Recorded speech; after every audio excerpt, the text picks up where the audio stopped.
Hello everyone, welcome to my YouTube channel. तो last class में हम लोगों ने ये पढ़ा था कि किसी एटम का इलेक्ट्रॉनिक कॉन्फ़िगरेशन क्या होता है। तो आज उसी क्लास के रिलेटेड एक मैं आपको क्वेश्चन देता हूँ, तो उसको सॉल्व करने की कोशिश कीजिए, जो कि है आज का आपका ट्रिविया। वो है जो क्रोमियम एटम है, तो क्रोमियम एटम का इलेक्ट्रॉनिक कॉन्फ़िगरेशन क्या होता है। उसके लिए आपके ये चार ऑप्शन है: argon 3d4 4s2, argon 3d5 4s1, argon 3d6 4s0 या argon 3d3 4s3। Try to solve it, और यदि आपको इसका आंसर जानना है with proper reason then watch till the end. तो आज का टॉपिक स्टार्ट करने से पहले मैं आप लोगों को कुछ और बेसिक इन्फॉर्मेशन देना चाहता हूँ। तो सबसे पहले तो आप ये देखिए कि ये आपको क्या दिख रहा है, एटम है। ये क्या है, एटम का एक रिप्रेजेंटेशन है। उसमें से इस पार्ट को हम लोग क्या बोलते हैं, इसको हम लोग बोलेंगे न्यूक्लियस। क्या बोलेंगे हम लोग इसको, न्यूक्लियस। और क्यों? क्योंकि ये पॉजिटिवली चार्ज्ड है। अच्छा, और ये जो आपको कुछ डॉट्स दिख रहे हैं, इन डॉट्स को हम लोग क्या बोलते हैं, इन डॉट्स को बोला जाता है इलेक्ट्रॉन्स। क्या बोलते हैं हम लोग इसको, इलेक्ट्रॉन्स। अच्छा, एक और चीज़ याद रखिए, दो और टर्म्स है जो आपको ध्यान रखना चाहिए। एक है आपका कर्नल, एक क्या है आपका कर्नल, और एक है आपका वैलेंस शेल। वैलेंस शेल, तो देखिए वैलेंस शेल क्या होता है, जो आपका जो आउटर मोस्ट शेल है ना, जिसमें इलेक्ट्रॉन्स प्रेजेंट है, जो आउटर मोस्ट शेल है जिसमें इलेक्ट्रॉन्स प्रेजेंट है, उसी को हम लोग क्या बोलते हैं, वैलेंस शेल बोलते हैं। और इसको छोड़ के बाकी का जो भी आपका पोर्शन है, वैलेंस शेल के अंदर जो भी आपका पोर्शन है, उसको हम लोग क्या बोलते हैं, कर्नल। क्या बोलते हैं हम लोग उसको, कर्नल। तो कर्नल कौन सा पार्ट हुआ इसमें, ये वाला, ये क्या हुआ आपका कर्नल। इस पूरे को हम लोग बोलते हैं कर्नल। यदि आप लोग एक चीज़ देखेंगे ध्यान से, तो ये जो हम लोग बनाए हैं, तो ये किस एटम का रिप्रेजेंटेशन है, ये है आपका सोडियम एटम का रिप्रेजेंटेशन, Na का एटॉमिक नंबर क्या होता है, 11। 11 को हम लोग कैसे लिखेंगे, 1s2 2s2 2p6 3s1। अब देखिए, तो इससे ये कैसे मैच कर रहा है, देखिए ये जो है आपका, ये है आपका पहला शेल। तो पहले शेल में कितने इलेक्ट्रॉन्स है, 1 2, तो 2 इलेक्ट्रॉन्स हो गए। फिर ये है आपका दूसरा शेल, ये दूसरा शेल है, दूसरे शेल में कितने इलेक्ट्रॉन्स होंगे, 2 + 6 होंगे, 8 इलेक्ट्रॉन्स। अब देखिए इसमें 8 इलेक्ट्रॉन्स हैं। और जो आउटर मोस्ट शेल है, जो कि है आपका वैलेंस शेल, वैलेंस शेल में कितने इलेक्ट्रॉन्स हैं, 1 इलेक्ट्रॉन्स। कितने हैं, 1 इलेक्ट्रॉन। देखिए इसके बाद जो हम लोग को ये समझना है कि मतलब जो दो एटम है सपोज, तो दो एटम बॉन्ड क्यों बनाते हैं। यदि मतलब कि दो एटम्स हाथ में आते हैं तो उसमें बॉन्ड का क्यों फॉर्मेशन होता है, इसके लिए क्या अप्रोच था, वो हम लोग को समझना है। तो बॉन्ड फॉर्मेशन के लिए जो हम लोग पहला चीज़ सीखने वाले हैं वो है कॉसल-लुईस अप्रोच। तो देखिए इन लोगों ने सबसे पहले ये बताया था कि दो एटम्स के बीच में एक बॉन्ड क्यों फॉर्म होता है, क्या वो टेंडेंसी है कि कोई एटम अपना बॉन्ड बनाए। क्यों एटम बॉन्ड बनाना चाहेगा, ज़बरदस्ती थोड़ी ना कोई कर रहा है एटम को कि तुम भी आओ और बॉन्ड बनाओ। पर क्यों एटम खुद से बॉन्ड बनाना चाहता है, पर क्यों एटम बॉन्ड बनाएगा। तो ये कुछ अप्रोच, तो ये अप्रोच सबसे पहले कौन दिए थे, वो दिए थे दो साइंटिस्ट जिनका नाम है कॉसल और लुईस। तो इन दोनों ने दिया था कि कॉसल-लुईस अप्रोच। तो देखिए कॉसल और लुईस जो थे, वो लोग बहुत ही महान साइंटिस्ट थे। उन्होंने क्या कहा था, उन्होंने कहा था कि atoms achieve stable electronic configuration by forming bonds. तो एटम क्यों बॉन्ड्स बनाना चाहते हैं, उन लोगों को स्टेबल इलेक्ट्रॉनिक कॉन्फ़िगरेशन चाहिए। और स्टेबल इलेक्ट्रॉनिक कॉन्फ़िगरेशन किसके पास होता है, वो होता है इन लोगों के पास। क्या कहते हैं हम लोग इन्हें, नोबल गैस। क्या कहते हैं, नोबल गैस। या फिर इनको क्या बोलता है, इनर्ट गैस। इन लोगों के पास क्या होता है, स्टेबल इलेक्ट्रॉनिक कॉन्फ़िगरेशन होते हैं। जैसे कि हीलियम हो गया, नियॉन हो गया, आर्गन हो गया, क्रिप्टॉन हो गया, जेनॉन हो गया। तो इन लोगों के पास क्या होता है, स्टेबल इलेक्ट्रॉनिक कॉन्फ़िगरेशन, मतलब ये लोग किससे रिएक्ट ही नहीं करते हैं। अब सोचिए मतलब कि दो इंसान तभी ना मतलब कि कुछ बात करेंगे जब उनको कुछ मतलब होगा, उनको कुछ नीड होगा। बिना कुछ नीड का कोई इंसान क्यों ही बात करेगा। वैसे ही है ये नोबेल गैस, इनके पास इनके सब कुछ इनको मिला हुआ है, एकदम स्टेबल है, तो ये लोग क्यों ही मतलब कि रिएक्ट करेंगे, क्यों ही ये बॉन्ड बनाएंगे जब ये पहले से ही स्टेबल है। हालांकि ऐसा है कि मतलब कि कुछ नोबेल गैस जैसे कि जेनॉन वगैरह रिएक्ट भी करते हैं, पर वो अलग बात है। हम लोग ये जाने कि मतलब एटम्स क्यों रिएक्ट करते हैं, एटम्स क्यों बॉन्ड फॉर्म करते हैं, ताकि उनको स्टेबिलिटी मिले। क्या मिले? स्टेबल इलेक्ट्रॉनिक कॉन्फ़िगरेशन मिले। मतलब वो लोग नोबेल गैस जैसा बनना चाहते हैं। वो लोग क्या बनना चाहते हैं? नोबेल गैस जैसा बनना चाहते हैं। उन लोगों को स्टेबिलिटी चाहिए। अब ये स्टेबिलिटी उन लोगों को कैसे मिलेगा, ये हम लोग कुछ देर बाद बात करते हैं। एटम्स कैसे बॉन्ड बनाते हैं, क्यों बॉन्ड बनाते हैं, इन चीज़ों को जानने से पहले हम लोग को ये जानना है कि जो लुईस थे तो उन्होंने कुछ दिया था कि जिसे कहते हैं हम लोग लुईस डॉट स्ट्रक्चर।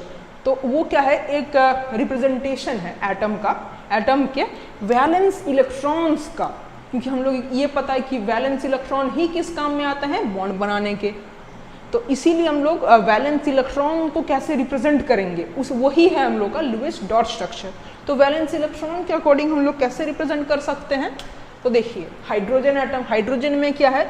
एक इलेक्ट्रॉन है, तो इसको हम लोग क्या रखेंगे? एक डॉट। डॉट क्या रिप्रेजेंट करता है?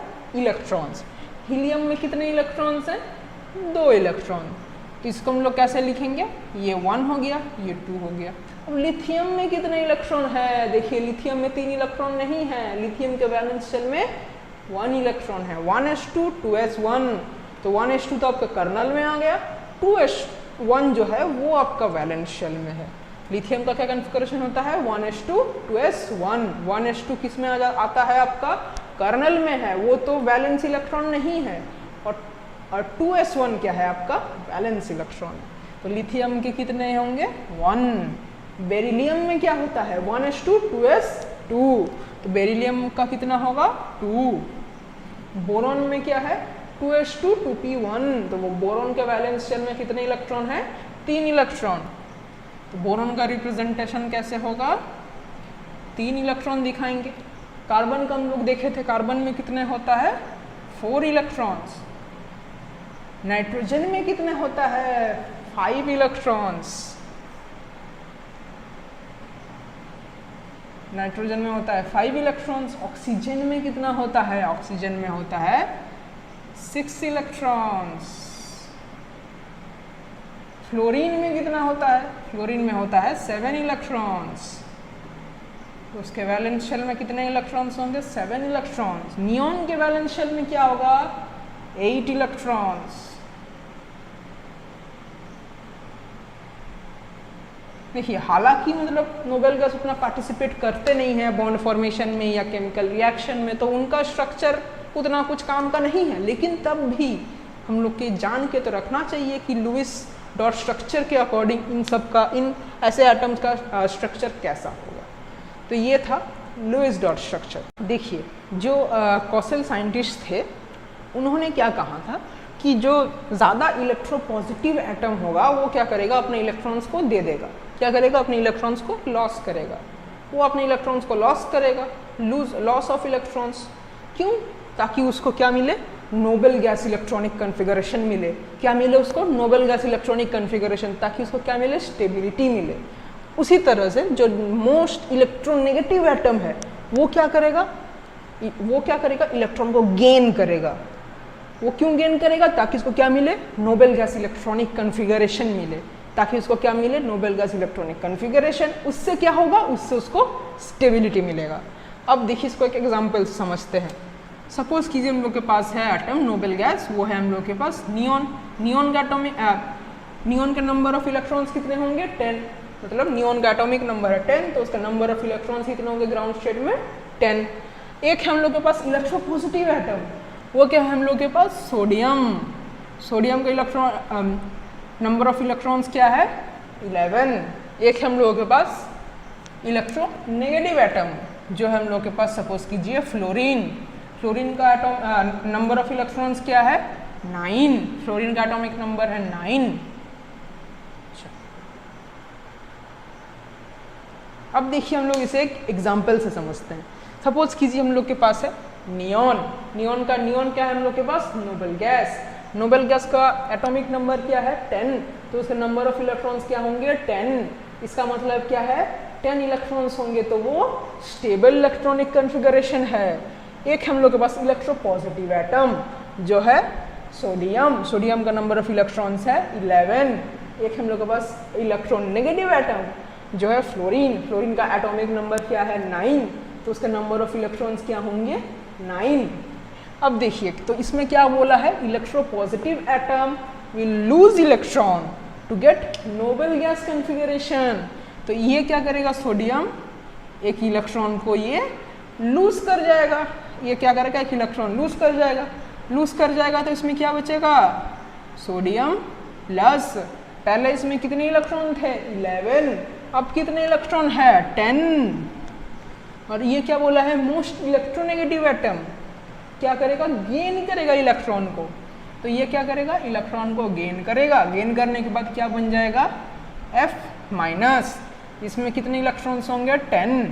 अब देखिए हमने क्या बोला था नियॉन है, नियॉन क्या है नोबल गैस, नोबल गैस क्या है स्टेबल इलेक्ट्रॉनिक कॉन्फ़िगरेशन। तो कोई भी एटम क्या चाहता है कि वो स्टेबल इलेक्ट्रॉनिक कॉन्फ़िगरेशन बनाए।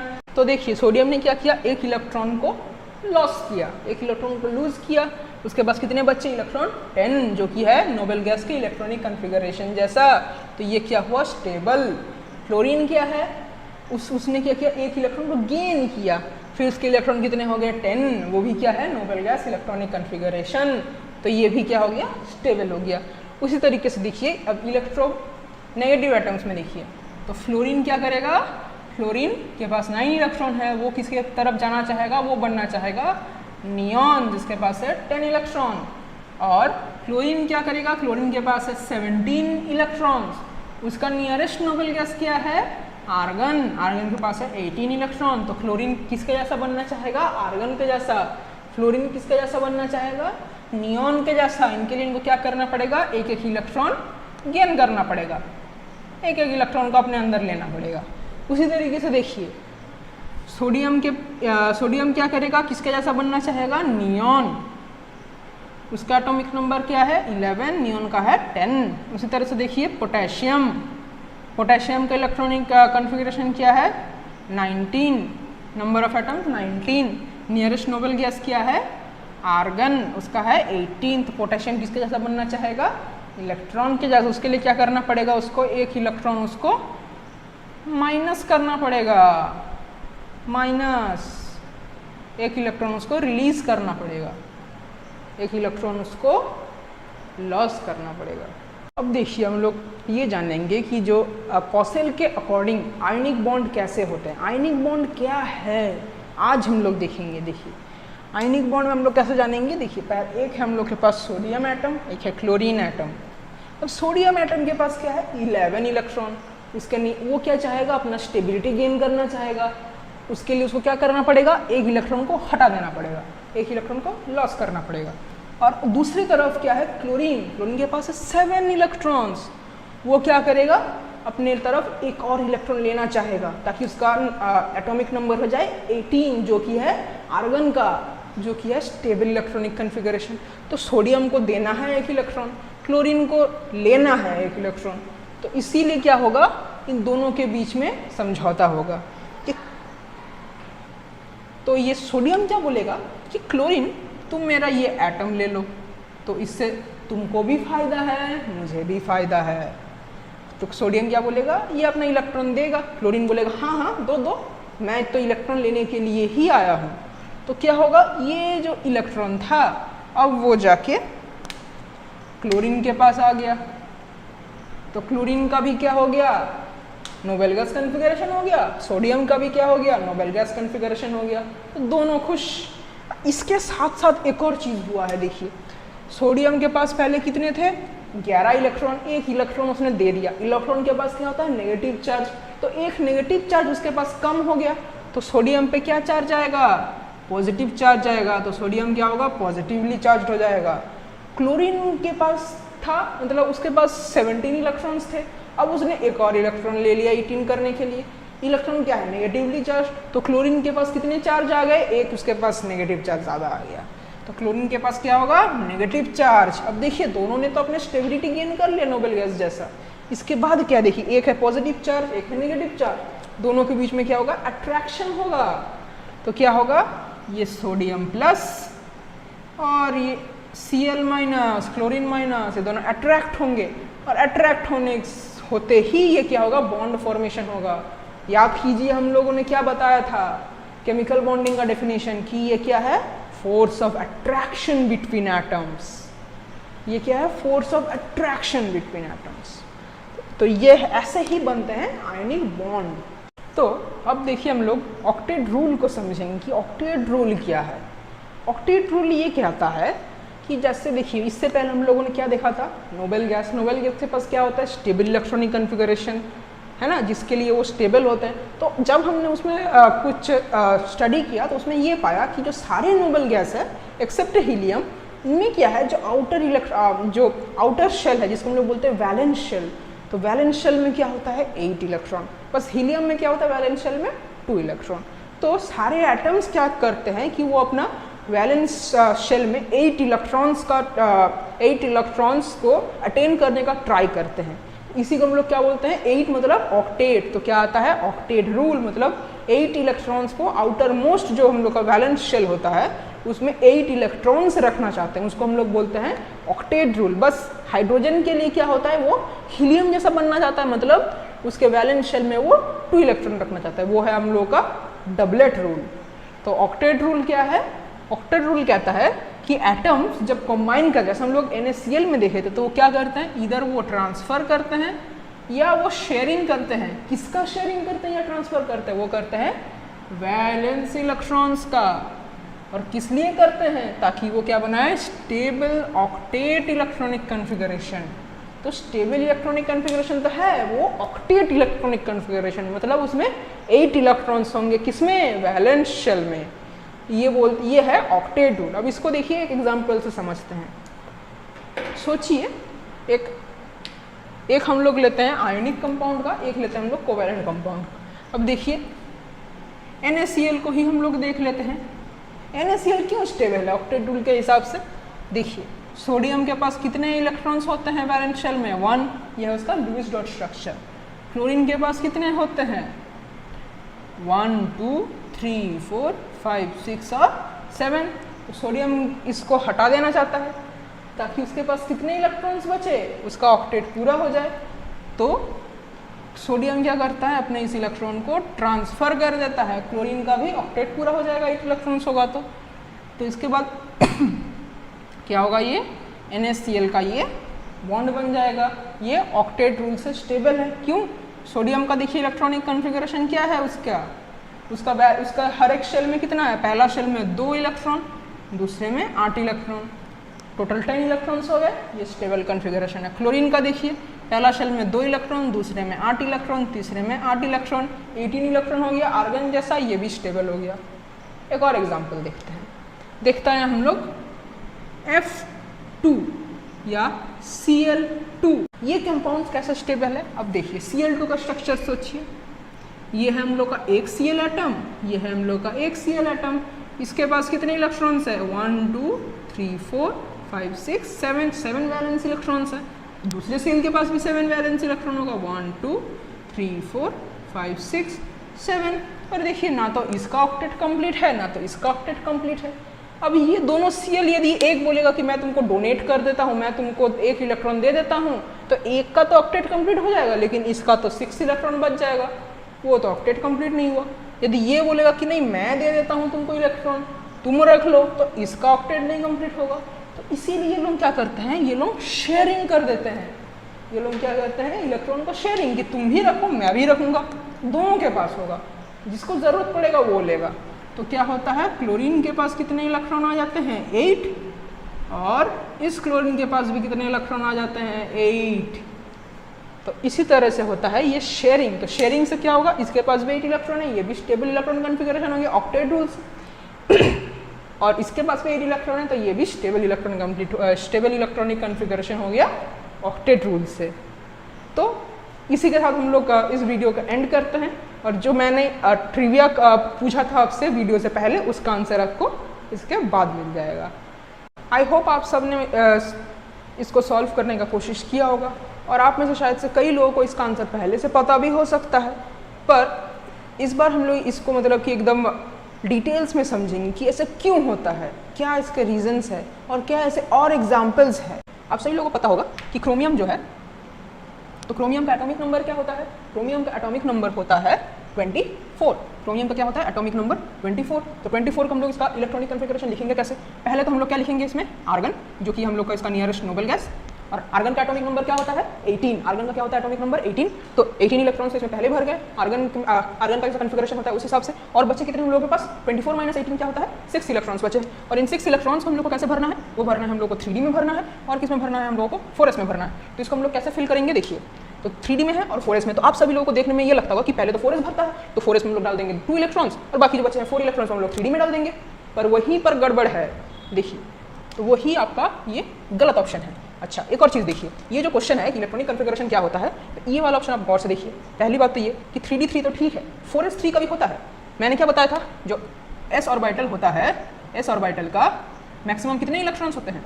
2 इलेक्ट्रॉन्स होते हैं। s ऑर्बिटल में 2 ही इलेक्ट्रॉन्स मैक्सिमम रह सकते हैं, तो ये तीसरा इलेक्ट्रॉन्स कैसे आ गया? ये तो हो ही नहीं सकता। तो ये ऑप्शन भी आपका रॉन्ग हो गया। अब बचे कौन से? एक तो ये बचा, एक तो ये बचा। अच्छा, अब देखिए, इसमें जो होता है ये एक एक्सेप्शनल केस है, इसको याद रखिएगा। इसमें इसका कॉन्फ़िगरेशन होता है 3D5 4s1। अब ये क्यों होता है? अब मैं आपको कंपेयर करके दिखाता हूँ। देखिए ये है, मैंने मतलब कि 2 सिचुएशन यहाँ पर दी हैं। एक कॉन्फ़िगरेशन है 3D4 4s2, एक है 3D5 4s1। अब इसमें से हम लोग को जानना है कि कौन ज़्यादा स्टेबल है और क्यों। जो भी कॉन्फ़िगरेशन ज़्यादा स्टेबल होगा वही वाला कॉन्फ़िगरेशन क्रोमियम लाएगा, क्योंकि कोई भी एटम हमेशा अपना स्टेबिलिटी गेन करना चाहता है। तो इसमें हम लोग जानते हैं कि कौन ज़्यादा स्टेबल कॉन्फ़िगरेशन है। अब देखिए, एक बात हमेशा याद रखिएगा कि कोई भी सबशेल हो उसका हमेशा हाफ फील्ड या फिर फुल्ली फील्ड कॉन्फ़िगरेशन बहुत स्टेबल होगा। तो उस हिसाब से देखिए, जैसे कि p ऑर्बिटल में मैक्सिमम कितने, और p सबशेल में कितने ऑर्बिटल्स है? 3 ऑर्बिटल है। हर ऑर्बिटल में कितने इलेक्ट्रॉन फिल हो सकते हैं? 2 इलेक्ट्रॉन फिल हो सकते हैं। तो फिर 3 ऑर्बिटल में कितने इलेक्ट्रॉन होंगे? 6 इलेक्ट्रॉन्स होंगे। ये इसका क्या है? फुल्ली फील्ड कॉन्फ़िगरेशन है। ये इसका क्या है? फुल्ली फील्ड है। तो ये भी आपका क्या होगा? स्टेबल होगा। और क्या होता है इसमें, जो इसका हाफ फील्ड है उसमें कितने इलेक्ट्रॉन्स होंगे? 3 इलेक्ट्रॉन्स होंगे। ये क्या है? हाफ फील्ड है। ये भी क्या होगा? स्टेबल होगा। और मतलब कि इसके अलावा और कोई भी कॉन्फ़िगरेशन हो, चाहे मतलब कि p में 1 इलेक्ट्रॉन हो, 2 इलेक्ट्रॉन हो, 4 इलेक्ट्रॉन हो, 5 इलेक्ट्रॉन हो, उतना स्टेबल नहीं होगा जितना कि ये 3 इलेक्ट्रॉन और 6 इलेक्ट्रॉन जब होंगे तब जितना स्टेबल होगा। उसी तरीके से देखिए कि d ऑर्बिटल है, d सबशेल है। d सबशेल में कितने ऑर्बिटल्स होते हैं? 5 ऑर्बिटल्स। 5 ऑर्बिटल्स में मैक्सिमम कितने इलेक्ट्रॉन्स होंगे? 10 इलेक्ट्रॉन्स। ये है फुल्ली फील्ड कॉन्फ़िगरेशन, तो ये भी आपका स्टेबल हुआ। और क्या हो सकता है? 5 इलेक्ट्रॉन्स, जो कि है हाफ फील्ड कॉन्फ़िगरेशन। ये भी क्या है? स्टेबल है। ये भी क्या है? स्टेबल है। तो ये हमेशा याद रखिएगा कि जो हाफ फील्ड और फुल्ली फील्ड कॉन्फ़िगरेशन है वो बहुत ही स्टेबल होता है। तो उस हिसाब से देखिए, अब ये है 3D4, यह है 3D5। इसमें क्या है? ये हाफ फील्ड तो है नहीं, बट ये देखिए 3D5, ये क्या है? हाफ फील्ड है, इसीलिए ये ज़्यादा स्टेबल है। तो क्रोमियम कौन सा इलेक्ट्रॉनिक कॉन्फ़िगरेशन रखना चाहेगा? वो ये रखना चाहेगा 3D5। क्यों? क्योंकि ये हाफ फील्ड है। और उसी हिसाब से फिर ये देखिए, ये तो है 3D6। 3D6 क्या है? ये तो हाफ फील्ड नहीं है, तो हाफ फील्ड भी नहीं है, फुल्ली फील्ड भी नहीं है, तो इसीलिए स्टेबल ये भी नहीं होगा। तो हम लोग का आंसर कौन सा होगा? ये। तो ये था आपका आज का ट्रिविया। अब देखिए, जो ये कॉन्फ़िगरेशन होता है, तो इसमें देखिए जो एक्सेप्शंस हैं, पहला एक्सेप्शन तो हम लोग का ये है कि क्रोमियम का कॉन्फ़िगरेशन क्या होता है? Argon 3D5 4s1। उसी तरह से एक और एक्सेप्शन होता है, वो होता है कॉपर का। कॉपर का एटॉमिक नंबर क्या होता है? 29। 29 को हम लोग कैसे लिखेंगे? पहले तो हम लोग लिखेंगे आर्गन। आर्गन में कितने इलेक्ट्रॉन्स होंगे? 18। और कौन सा बचेगा हम लोगों के पास? 3D बचेगा और 4s बचेगा। 3D में हम लोग को कितना फिल करना है? 4s में कितना फिल करना है? अब कोई भी सोचेगा कि हम लोग 4s में कितने इलेक्ट्रॉन डालेंगे? 18 है और हम लोग को 11 इलेक्ट्रॉन्स डालना है, तो s में हम लोग डाल देंगे 2 इलेक्ट्रॉन्स, बचे 9 इलेक्ट्रॉन्स जो हम लोग d में डाल देंगे। लेकिन वो गलत है, ये भी एक्सेप्शन के केस में आता है। इसमें हम लोग क्या करते हैं? 4s में आता है 1 इलेक्ट्रॉन और 3D में जाता है 10 इलेक्ट्रॉन। ये देखिए 3D 10 इलेक्ट्रॉन्स मतलब फुल्ली फील्ड, जो कि है स्टेबल कॉन्फ़िगरेशन। इसीलिए कॉपर में भी ये शो होता है एक्सेप्शंस। 2 एक्सेप्शंस है, एक तो है क्रोमियम, एक है copper. Thank you for watching my video.